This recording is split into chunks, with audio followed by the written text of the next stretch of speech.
जब जीवन का शोर हमें घेर लेता है, जब भीड़ के बीच भी मन अकेला महसूस करता है, तब एक धीमी सी आवाज भीतर से आती है, शांत हो जाओ, अकेले रहो और अपने भीतर उतर जाओ। यही संदेश था बुद्ध का। गौतम बुद्ध ने मौन और एकांत को केवल साधन नहीं, बल्कि मुक्ति का मार्ग कहा। मौन का अर्थ है अपनी आत्मा को सुनना। जब हम बोलते हैं, तब हम दुनिया को सुनाते हैं। जब हम मौन होते हैं, तब हम अपनी आत्मा को सुनते हैं। बुद्ध ने कहा था, यदि तुम स्वयं को जानना चाहते हो तो अकेले रहो। यदि तुम संसार को जानना चाहते हो तो शांत रहो। मौन बाहर की खामोशी नहीं है, ये भीतर की शांति है। और एकांत भी बाहर का अकेलापन नहीं, बल्कि भीतर से स्वतंत्र होने की अवस्था है। बुद्ध के शिष्य अक्सर उनसे पूछते, भगवान, आप जंगलों में क्यों जाते हैं? इतने शिष्य, इतने लोग आपके आसपास हैं, फिर भी आप अकेले क्यों रहना चाहते हैं? बुद्ध मुस्कुराते और कहते, जैसे घायल हिरण गहरे जंगल में जाकर अपने घाव भरता है, वैसे ही मनुष्य को भी अपने घाव भरने के लिए मौन और एकांत चाहिए। भीड़ घावों को गहरा करती है, लेकिन मौन उन्हें भरता है। अकेले रहना पलायन नहीं है, ये साहस है। भीड़ में हम मुखौटे पहनते हैं, लेकिन अकेलेपन में हम अपने असली चेहरे से मिलते हैं। मौन वो दर्पण है जिसमें आत्मा का सच्चा प्रतिबिंब दिखता है। बुद्ध अपने भिक्षुओं को कहते, जंगलों में जाओ, नदियों के किनारे जाओ, पहाड़ियों पर जाओ, प्रकृति के बीच बैठो, मौन को महसूस करो। एकांत सिंह की तरह स्वतंत्र है। जो अकेले जीना सीख लेता है, वो भय से मुक्त हो जाता है। आज हमारी दुनिया शोर से भरी है। मोबाइल का शोर, शहरों का शोर, रिश्तों का शोर, हर जगह दौड़, हर जगह प्रतियोगिता। और इसी शोर में हम अपना भीतर खो देते हैं।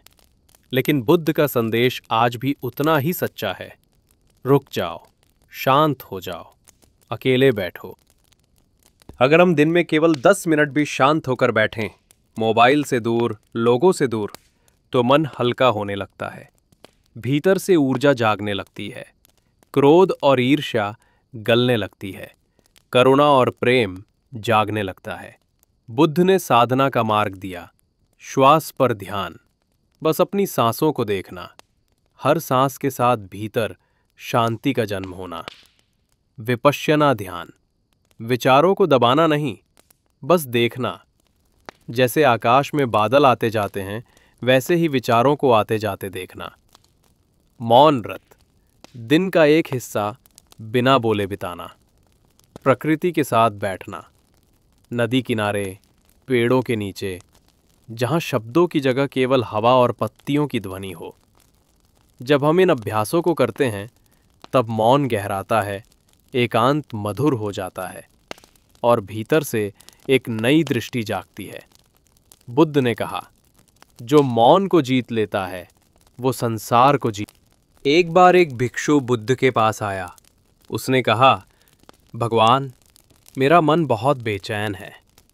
मैं ध्यान करता हूं पर शांति नहीं मिलती। बुद्ध ने कहा, जाओ, नदी किनारे बैठो और पानी को देखो। भिक्षु गया। पानी में लहरें थी।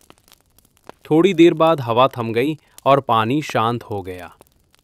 भिक्षु लौटा और बोला, भगवान, अब समझ गया। जैसे पानी शांति में अपना असली रूप दिखाता है, वैसे ही मन भी मौन और अकेलेपन में अपनी सच्चाई दिखाता है। मौन और एकांत कोई खालीपन नहीं है, ये आत्मा का उत्सव है। मौन में मन का शोर रुकता है और तब भीतर की आवाज सुनाई देती है।